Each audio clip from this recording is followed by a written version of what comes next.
വേദനയ്ക്ക് ആക്കണ്ടോ അല്ലെങ്കിൽ വേറെ എവിടെയെങ്കിലും കാണിക്കണോ? അമ്മ അതിന്റെ ഒരു ആവശ്യമില്ല. ഞാൻ പറഞ്ഞല്ലോ ഞാനിപ്പോ ഓക്കെയാ. അല്ലെങ്കിൽ ഞാൻ എങ്ങനെ എണീച്ചിരിക്കോ? നോക്കിയേ, തലയിലും കണ്ടില്ലേ ചെറിയൊരു കെട്ടാ. നാളത്തേക്ക് കെട്ടയക്കാൻ പറ്റുന്ന ഡോക്ടർ വരെ പറഞ്ഞേ. അപ്പൊ പിന്നെ അമ്മയ്ക്ക് മനസ്സിലായിക്കൂടെ മുറിവ് എത്ര ചെറുതായിരിക്കുന്നേ? എടി ലൂസി, നീ ശരിക്കും ഓക്കെ അല്ലേ? അതേടാ, നീ എന്താ അമ്മനെ പോലെ ചോദിക്കുന്നേ?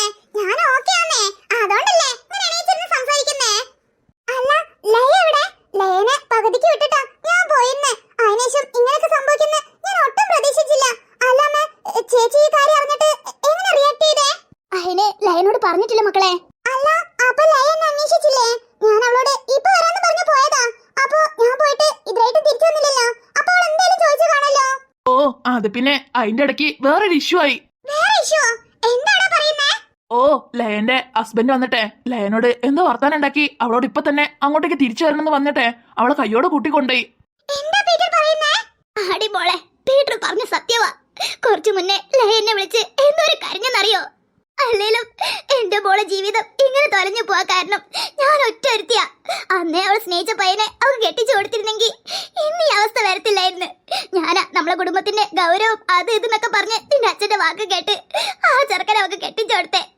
ഇപ്പൊ എന്റെ മോള് സന്തോഷായിട്ടിരിക്കുന്ന നിമിഷത്തിൽ പോലും ഏത് നേരവും കണ്ണീരും കയ്യോടെയാ നടക്കുന്നേ. ഇതിനൊക്കെ ഒറ്റൊരു കാരണക്കാരി ഞാൻ മാത്രമാ. അമ്മേ, അങ്ങനൊന്നും പറയാതമ്മേ. ചിലപ്പം അളിയന്റെ വീട്ടുകാര് ചേച്ചിനെ കാണണമെന്ന് പറഞ്ഞിട്ടുണ്ടായിരിക്കും. അതുകൊണ്ട് കൊണ്ടുപോയിരിക്കും. ഓ പിന്നെ, അല്ലെങ്കിലും അവളെ സ്നേഹിച്ച് കൊല്ലുന്ന ആൾക്കാരും. അവളെ ഇപ്പൊ നിൽക്കേണ്ടത് നമ്മളെ വീട്ടിലാ. പ്രസവം കഴിഞ്ഞിട്ടല്ലേ ഇനിയിപ്പൊ അങ്ങോട്ട് കൊണ്ടുപോണ്ടേ. അതിന്റെ ഇടയ്ക്ക് അവൾ അങ്ങോട്ട് കൊണ്ടുപോകേണ്ട എന്ത് കാര്യം? ഞാന് മരുമോനോട് വിളിച്ച് സംസാരിക്കാന്ന് വെച്ചാ നമ്മളൊട്ട് വിളിച്ചാ അയാൾ ഫോൺ എടുക്കത്തില്ലല്ലോ. അതാ ആകെ കൂടെ എന്താ ചെയ്യേണ്ടെന്ന് ഒരെത്തും പിടിയില്ല. ഇതൊക്കെ നിന്റെ അച്ഛനോട് പറയാന്ന് വെച്ചാ ആര് കേക്കാൻ, ആരോട് പറയാൻ? അങ്ങേർക്ക് ഏതേരം വെള്ളം അടിച്ച് വല്ല റോട്ടിലും കടന്നാ മതിയല്ലോ. ചെറിയമ്മ ഇങ്ങനെ സങ്കടപ്പെടില്ലേ ചെറിയമ്മ? ഞാൻ വേണമെങ്കിൽ പപ്പനോട് സംസാരിക്കട്ടെ. പപ്പനെയും അമ്മനെയും ലയന്റെ വീട്ടിലേക്ക് പറഞ്ഞേക്കട്ടെ. അവരൊന്ന് പോയി സംസാരിച്ച് ചേച്ചിനെ കൂട്ടിക്കൊണ്ടുവരാൻ പറഞ്ഞാലോ? അതൊന്നും വേണ്ടടാ. ഇനിയിപ്പോ എന്റെ ചേച്ചിയും പാടിയെ അവര് കാല് പിടിക്കാൻ ബാക്കിയുള്ളൂ. ബാക്കി എല്ലാരും കാല് പിടിച്ചതാന്നേ. ഇനി എന്റെ ചേച്ചിക്ക് ഒരവസ്ഥ വേണ്ട. അവൻ എന്തായാലും ഇനി ഇവിടെ ഇങ്ങോട്ടേക്ക് പറഞ്ഞേക്കേണ്ടെന്ന് ഇരിക്കത്തില്ലല്ലോ.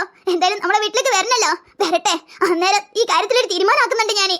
അമ്മ വിഷമിക്കണ്ട അമ്മേ, എല്ലാം മാറും. അതുവരെ അമ്മ ഒന്ന് സമാധാനിക്കേ. ലൂസിന്റെ ലൈഫ് ഈ കാണുന്ന പോലെ ഒന്നല്ല. പാവം, അവൾ എത്രയെന്ന് വെച്ചാ ഇങ്ങനെ സ്ട്രഗിൾ ചെയ്യുന്നേ. ലൂസി, നീ ഒന്നുകൊണ്ട് വിഷമിക്കണ്ട. ഇനി ഞാനില്ലേ നിന്റെ ഫാമിലിക്ക് താങ്ങും തണലും ഏറ്റു എന്നും നിന്റെ കൂടെ തന്നെ ഞാനുണ്ടാവും. അല്ലോ, ഈ നേരത്തെ താരം വിളിക്കുന്നേ മമ്മയാണല്ലോ. ഹലോ ജിം, നീ എവിടെയാ? അത് പിന്നെ മമ്മ, ഞാനതേ നമ്മളെ കോളേജില്. കോളേജിലോ? ഇപ്പൊ ഡ്രൈവർ അവിടെ വന്ന് നോക്കിയിട്ട് നീ കോളേജിൽ ഇല്ലാന്നാണല്ലോ പറഞ്ഞേ.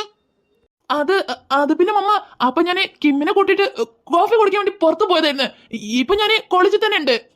ഓ അത് ശരി. നീ ഒരു കാര്യം ചെയ്, നീ ഒന്ന് വീട്ടിലേക്ക് വാ. വീട്ടിലേക്ക് വരാനോ? എന്തിനാ മോം? അതൊക്കെ നീ വന്നിട്ട് ഞാൻ പറയാം. നീ ഒന്ന് എത്രയും പെട്ടെന്ന് വീട്ടിലേക്ക് വരാൻ നോക്ക്. ഓക്കെ മമ്മ, ഞാനിപ്പോ വരാം. എന്തിനായിരിക്കും മമ്മ ഇപ്പൊ അങ്ങോട്ടേക്ക് വരാൻ പറഞ്ഞേ? ഓ, ചിലപ്പം ഡാഡി വന്നിട്ടുണ്ടാവും, അതുകൊണ്ടായിരിക്കും. കിം, നീ വന്നോടാ. അല്ല, ലൂസിന്റെ വീട്ടുകാർ വന്നപ്പം നീ അതിന്റെ ഉള്ളിൽ തന്നെ ആയിരുന്നോ?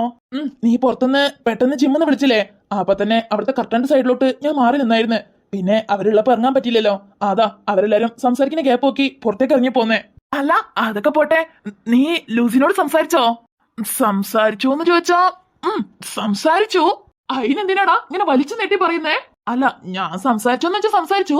ബട്ട് അവക്ക് ബോധം വരാത്തോണ്ട് അവള് ഫുള്ളും മയക്കത്തിലായിരുന്നു. അപ്പൊ പിന്നെ ഞാൻ സംസാരിച്ചതൊക്കെ അവക്ക് കേട്ടു കാണുമെന്ന് എനിക്ക് അറിയത്തില്ല. എന്നിരുന്നാലും ഞാൻ അവളോട് സംസാരിക്കേണ്ടതൊക്കെ സംസാരിച്ചായിരുന്നു. സംസാരിക്കേണ്ടതൊക്കെ സംസാരിച്ചെന്നോ? അങ്ങനെ എന്താ സംസാരിച്ചേ? അങ്ങനെ ചോദിച്ചാ അത് ഞാൻ എങ്ങനെ നിന്നോട് പറയാനാ? അതൊക്കെ എന്റെ പേഴ്സണൽ അല്ലേ. ഓഹോ, പേഴ്സണല്. അപ്പൊ കാര്യങ്ങളൊക്കെ അതുവരെ എത്തി. ആയിക്കോട്ടെ. പിന്നെ ഞാനിപ്പോ വന്നത് നമുക്ക് എന്റെ വീട് വരെ ഒന്ന് പോണം. വീട്ടിലേക്ക് പോവാനോ? അല്ലടാ, അപ്പൊ ലൂസി ഇവിടെ ഇല്ലേ? ഓ, ബില്ലൊക്കെ ഞാൻ പേ ചെയ്തതാന്നേ. എന്തറിയില്ല, മമ്മി അർജുനായിട്ട് വീട്ടിലേക്ക് വരാൻ വേണ്ടി പറഞ്ഞിട്ടുണ്ട്. അതാ നമുക്ക് പോയി എന്താ നോക്കിട്ട് പോരാന്നേ. ഓക്കെ. അല്ല, ലൂസിനോടും അവളെ വീട്ടുകാരോടും പറഞ്ഞായിരുന്നോ? ഹേയ് ഇല്ല, ഞാൻ പറയണില്ല. നീ എന്നെ ആ പീറ്ററിനെ വിളിച്ചിട്ടൊന്ന് അറിയിച്ചേക്ക്. ഓക്കേടാ, എന്നാ വാ. നീലിമ, നിനക്കെന്താ ഭ്രാന്തുണ്ടോ? അവനിപ്പോ കോളേജിൽ പഠിച്ചോണ്ടിരിക്കോ? അവൻക്ക് എന്തിനാ ഇപ്പൊ എൻഗേജ്മെന്റ് ഒക്കെ? അവന്റെയും തേജിന്റെ എൻഗേജ്മെന്റ് നാളെ തന്നെ നടന്നേ പറ്റൂ. ഞാൻ ഈ എൻഗേജ്മെന്റ് തന്നെ എന്തിനാന്ന് ചോദിക്കുന്നേ? അപ്പോഴല്ലേ നാളെ നടത്തണമെന്ന് പറയുന്നേ. നോക്ക് ജിമിൻ നിന്റെ മാത്രം മോനല്ല, എന്റെയും കൂടെ മോനാ. സോ അവന്റെ ലൈഫിൽ എന്ത് തീരുമാനം എടുക്കുകയാണെങ്കിൽ അത് ഞാനും കൂടെ സമ്മതിച്ചിട്ടാവണം. അല്ലാതെ നീ മാത്രം തേജന്റെ അമ്മ എന്തെങ്കിലും പറഞ്ഞെന്ന് പറഞ്ഞ് ഒരു തീരുമാനം എടുത്തിട്ട് കാര്യമില്ല. അതിന് എന്റെ സമ്മതം കൂടെ വേണം. എന്റെ മോന്റെ ജീവിതത്തില് തീരുമാനം എടുക്കാനുള്ള അവകാശം ഞാൻ കഴിഞ്ഞിട്ടെ വേറെ ആർക്കുള്ളൂ. നീലിമ ഇതൊട്ട് ശരിയല്ല. നീ എടുക്കുന്നത് തെറ്റായിട്ടുള്ള തീരുമാനാ. ഇപ്പൊ ഇതിൽ നിന്നെ പിന്മാർപ്പിക്കേണ്ടത് എന്റെ കടമയാ. എനിക്ക് ഒറ്റൊന്നേ പറയാനുള്ളൂ, ഇനി ഒരു മഹേഷ് ഓബ്രായിനെ പോലെ ആവരുത് എന്റെ ജിമിൻ. നീലിമ ഞാൻ ഇപ്പോഴും പറയാ, അന്ന് എന്റെ ലൈഫിൽ നടന്നത് ഒരു ഇൻസിഡന്റാ. അതല്ലാതെ നീ വിചാരിക്കുന്ന പോലെ ഒന്നും തന്നെ ഇല്ല. അത് വിചാരിച്ച് എന്റെ ലൈഫും എന്റെ മോന്റെ ലൈഫും നീ കമ്പയർ ചെയ്യാൻ നിൽക്കണ്ട. ഏത് ഇൻസിഡന്റ്? സ്നേഹിച്ച പെണ്ണിനെ നടു റോട്ടിലാക്കിയിട്ട് നിങ്ങൾ അമ്മ പറഞ്ഞെന്നുള്ള ഒറ്റ കാരണത്തിന് വേണ്ടി എന്നെ വിവാഹം കഴിച്ചതോ? നീലിമ ഇതേ കാര്യം ഞാൻ നിന്നോട് ആവർത്തിച്ച് 10-15 കൊല്ലായി പറയുന്നേ. പക്ഷെ നീ മനസ്സിലാക്കുന്നത് എങ്ങനെയാന്ന് എനിക്ക് ഇതുവരെയായിട്ട് പിടുത്തം കിട്ടുന്നില്ല. ഞാനേ നിങ്ങളെ മനസ്സിലാക്കാൻ ഒരുപാട് വൈകിപ്പോയി. ആ ഒറ്റൊരു കാരണം കൊണ്ടാ ഇന്ന് ഞാൻ എന്റെ ലൈഫിൽ ഇങ്ങനെ അനുഭവിക്കുന്നേ. അതേപോലെ എന്റെ ജിമ്മിന് കാരണം ഒരു പെണ്ണിന്റെ ലൈഫും ഇല്ലാണ്ടാവരുത്. അത് കാരണം അവനെ ജീവന തുല്യം സ്നേഹിക്കുന്ന തേജനെ തന്നെ അവൻക്ക് എൻഗേജ്മെന്റ് ചെയ്തു വെക്കാൻ ഞാൻ തീരുമാനിച്ചത്. ഇതിലെന്ത് തെറ്റുള്ളത്? നീലിമ ഓക്കെ, നീ പറയണത് തന്നെ ശരിയെന്ന് വിചാരിച്ചോ? അന്ന് ഞാൻ ചെയ്തത് തെറ്റായിട്ട് തന്നെ ഇരിക്കട്ടെ. പക്ഷെ ഇന്ന് നീ ചെയ്യാൻ പോണത് അതിലും വലിയ തെറ്റാ. കാരണം ജിമിന്റെ മൂത്ത ജെയ്സൺ അവിടെ ഉള്ളപ്പം നീ അങ്ങനെ ജിമിന് എൻഗേജ്മെന്റ് ചെയ്യാൻ തീരുമാനിക്കും? ആദ്യം മൂത്തവന്റെ ലൈഫിൽ എന്തെങ്കിലും ഒരു നല്ലത് ചെയ്യാൻ നോക്ക്. അതിനുശേഷം പോരെ ഇളയവന്റെ എൻഗേജ്മെന്റ്. ഞാൻ എടുത്ത തീരുമാനം ഞാൻ ആർക്ക് വേണ്ടി മാറ്റാൻ തയ്യാറല്ല. നാളെ മോർണിംഗ് ജിമിന്റെയും തേജന്റെയും എൻഗേജ്മെന്റ് ഈ വീട്ടിൽ വെച്ച് നടത്തിയിരിക്കും. നീലിമ എല്ലാ കാര്യത്തിലും നിനക്ക് വിട്ടു തന്നു പോണ പോലെ ഈ കാര്യത്തിലും ഞാൻ നിനക്ക് വേണ്ടി വിട്ടു തരുന്ന് നീ ഒരിക്കലും വിചാരിക്കണ്ട. നിനക്ക് എന്നോട് എന്ത് ദേഷ്യം തോന്നാലും വേണ്ടില്ല, ഈ എൻഗേജ്മെന്റ് നടത്താൻ ഞാൻ ഒരിക്കലും അനുവദിക്കില്ല. 10-15 കൊല്ലമായല്ലോ നീ എന്നോട് മിണ്ടിയിട്ട്. ഇനി ഇതിന്റെ പേരിൽ ഒരു 10 കൊല്ലം മിണ്ടാണ്ടിരുന്നാലും എനിക്കൊരു കുഴപ്പമില്ല. എനിക്ക് എന്റെ മോന്റെ ലൈഫാ വലുത്. അല്ലേലും അവനോടൊരു വാക്ക് ചോദിച്ചിട്ടാണോ നീ ഈ തീരുമാനങ്ങളൊക്കെ എടുത്തേ? ഇനിയിപ്പോ അവനോട് പ്രത്യേകിച്ച് ഞാനെന്ത് ചോദിക്കാനാ? അവൻ ആഗ്രഹിച്ച ജീവിത ഞാൻ നടത്തി കൊടുക്കാൻ പോന്നേ. അല്ലാതെ അവൻക്ക് ഇഷ്ടമില്ലാത്തൊരു ബന്ധം അവന്റെ തലയിൽ വെച്ച് കൊടുക്കുവല്ല നിങ്ങൾ അമ്മനെ പോലെ. മതി, ഞാൻ പറയാനുള്ള കാര്യം പറഞ്ഞു. ഇനി നിങ്ങൾക്ക് എന്റെ മുറിയിൽ നിന്ന് പുറത്തു പോവാം. ഓക്കെ ഫൈൻ, ഞാൻ പുറത്തു പോകാം. അതിനു മുന്നേ ഞാൻ ഇതും കൂടെ പറഞ്ഞേക്കാം. നാളെ ജിമിന്റെയും തേജന്റെയും എൻഗേജ്മെന്റ് നടത്തത്തില്ല. അതിന് ഞാൻ ഒരിക്കലും അനുവദിക്കത്തില്ല. എന്നാ നിങ്ങൾ ഇതും കൂടെ കേട്ടോ. നാളെ എങ്ങാനും ജിമിന്റെ എൻഗേജ്മെന്റ് മുടങ്ങിയിട്ടുണ്ടെങ്കിൽ പിന്നീട് ഈ വീട്ടിൽ കാണുന്നത് എന്റെ ശവമായിരിക്കും. എനിക്ക് പറയാനുള്ളതൊക്കെ ഞാൻ പറഞ്ഞു കഴിഞ്ഞു. ഇനി മിസ്റ്റർ മഹേഷ് ഓബ്രായിക്ക് എന്റെ റൂമിൽ നിന്ന് പുറത്തു പോകാം. ഇനി നിന്നോടൊന്നും സംസാരിച്ചിട്ട് കാര്യമില്ല.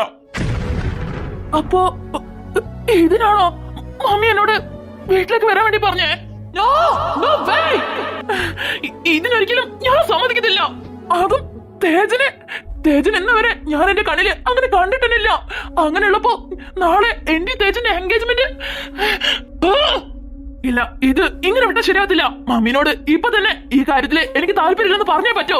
അഥവാ നാളെ ജിമ്മിന്റെ എൻഗേജ്മെന്റ് മുടങ്ങിയ പിന്നെ ഈ വീട്ടിൽ കാണുന്നത് എന്റെ ശവമായിരിക്കും. ഞാനെങ്ങനെ ഇനി മമ്മിനോട് ഈ കാര്യം സംസാരിക്കും? മമ്മി പപ്പനോട് തീർത്തും പറഞ്ഞതാ, നാളെ എങ്ങാനും ഈ എൻഗേജ്മെന്റ് നടന്നില്ലാന്നുണ്ടെങ്കിൽ പിന്നെ മമ്മി എനിക്ക് തേജന് ഇഷ്ടമല്ല. അതെങ്ങനെ ഞാൻ മമ്മിനെ പറഞ്ഞ് മനസ്സിലാക്കും? ഞാൻ സ്നേഹിക്കുന്നത് എന്റെ ലൂസിനെയാ മമ്മി. അവളല്ലാതെ മറ്റൊരാൾക്കും എന്റെ ലൈഫിൽ ഇടയില്ല. അത് മമ്മീനെ ഞാൻ എങ്ങനെയാന്ന് പറഞ്ഞു മനസ്സിലാക്ക? ഇപ്പോഴാ ഞാൻ ആഗ്രഹിച്ച ലൈഫ് എനിക്ക് കിട്ടാൻ പോവാന്ന് സന്തോഷിച്ചേ. അപ്പത്തേക്കും ഇത്രയും വലിയ ചതി ഞാൻ ഒരിക്കലും എക്സ്പെക്ട് ചെയ്തില്ല. എന്നാലും ഇതിനൊക്കെ പിന്നില് തേജന്റെ മമ്മിയാ. തേജന്റെ മമ്മിനോട് തന്നെ നേരിട്ട് കാര്യങ്ങൾ സംസാരിക്കാലോ. എന്തായാലും തേജന്റെ മമ്മിനോട് സംസാരിച്ചേ പറ്റൂ. നിനക്കറിയോ, നീ എന്റെ ലൈഫ് ഒന്ന് പോയ ശേഷം മൂവ് ഓൺ ചെയ്യാൻ ഞാൻ എന്തോരം പാടുപെടുന്നുണ്ടെന്ന്. നീ എന്റെ ലൈഫ് ഒന്ന് പോയിട്ട് എന്നേക്ക് 2 കൊല്ലായി.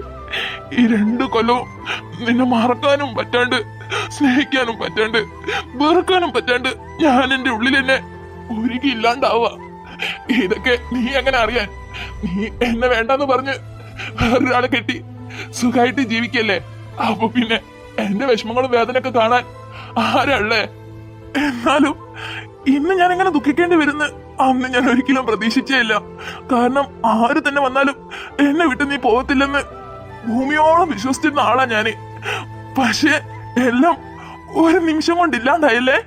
ഞാൻ പറയണത് വല്ലതും നീ കേൾക്കുന്നുണ്ടോ ആവോ? അല്ലെങ്കിലും ഗോഡ് അങ്ങനെയാണോ? ഒന്നിച്ചാൽ മനോഹരമായിരിക്കുന്ന ഒന്നിനെയും ഒന്നിപ്പിക്കത്തില്ല. ലയ, യു നോ വൺ തിങ്, എനിക്ക് വേണ്ടി ഒരു പ്രണയം ഉണ്ടായിരുന്നെങ്കിൽ അത് എന്നും നിന്നോട് മാത്രം. അന്നും ഇന്നും ഇനി എന്നും അത് നീ എന്നോട് തിരിച്ചു വരുന്നുള്ള വിശ്വാസത്തിന്റെ പുറത്തല്ല. നിന്റെ ഓർമ്മകൾക്ക് എന്റെ മനസ്സിൽ മരണമല്ല. അതുകൊണ്ടാ ഇന്നവരെ നീ എന്റെ ലൈഫിൽ നിന്ന് പോയിട്ടും വേറൊരാൾക്കും ഞാൻ എന്റെ ലൈഫിൽ ഇടം കൊടുക്കാത്തെ. ജയ്സ, ആ ഡാഡി. അല്ലടാ, നിന്റെ മമ്മീന്റെ പുതിയ തീരുമാനങ്ങളൊക്കെ നീ കേട്ടായിരുന്നോ? ജെയ്സന്റെയും തേജന്റെയും എൻഗേജ്മെന്റിനെ കുറിച്ചല്ലേ? നിന്റെ അമ്മയ്ക്ക് പ്രാന്താ. ഞാൻ എത്ര പറഞ്ഞിട്ടും അവക്ക് മനസ്സിലാവുന്നില്ല. നിനക്കെങ്കിലും ഒന്ന് പറഞ്ഞു കൊടുത്തൂടെ? ഞാൻ എന്ത് പറയാനാ ഡാഡ്, അതൊക്കെ മമ്മിയുടെ ഇഷ്ടങ്ങളല്ലേ. ഇനിയിപ്പോ ഞാൻ നടത്തണ്ടെന്ന് പറഞ്ഞാ മമ്മി നിർത്തുവോ? ഇല്ല. പിന്നെ ഞാൻ പറഞ്ഞിട്ടെന്താ കാര്യം? സത്യത്തില് നിന്റെ മമ്മീന്റെ പോക്കിത് അങ്ങോട്ടാന്ന് എനിക്കൊരു പിടുത്തവും കിട്ടുന്നില്ല. എന്തിന് നാളെ എൻഗേജ്മെന്റ് ചെയ്യാൻ പോണെ ജിമിനോട് പോലും ഒരു വാക്ക് ചോദിച്ചിട്ടില്ല, അറിയോ? അല്ല, തേജയും ജിമിനും റിലേഷൻഷിപ്പിലാണെന്ന് തേജന്റെ മമ്മിയാവെന്ന് പറഞ്ഞേ. ബട്ട് മമ്മി ജിമിനെ വിളിച്ച് ഒരു വാക്ക് ചോദിക്കേണ്ടതായിരുന്നു. അത് ഞാനും മമ്മീനോടും ചോദിച്ചു. ബട്ട് മമ്മി ഞാൻ ചോദിച്ചതിന് ഒരു മറുപടിയും തന്നില്ല. പിന്നെ ഞാൻ ആ കാര്യം വിട്ടു. ഓ, അവളത് എന്തിനുള്ള പുറപ്പാടാന്ന് എനിക്ക് മനസ്സിലാവുന്നില്ല. നിന്റെ ലൈഫ് സ്പോയിൽ ചെയ്തു. ഇനിയിപ്പോ ജിമിന്റെ ലൈഫും കൂടി ഇല്ലാണ്ടാക്കിയാലേ അവൾ അടങ്ങുന്ന എനിക്ക് തോന്നുന്നേ. അല്ല, നീ ഇതെന്തോന്ന് ചെയ്യുന്നേ? വർക്ക് ചെയ്യാണോ? അത് പിന്നെ കുറച്ച് ഫയൽസ് അയക്കാനുണ്ടായിരുന്നേ, അതാ. Okay fine. ഞാൻ എന്തായാലും തേജന്റെ ഡാഡിനെ കണ്ട് കുറച്ച് കാര്യങ്ങൾക്ക് സംസാരിക്കാനുണ്ട്. ഞാൻ അവിടെ വരെ ഒന്ന് പോയിട്ട് വരാട്ടോ. Okay dad.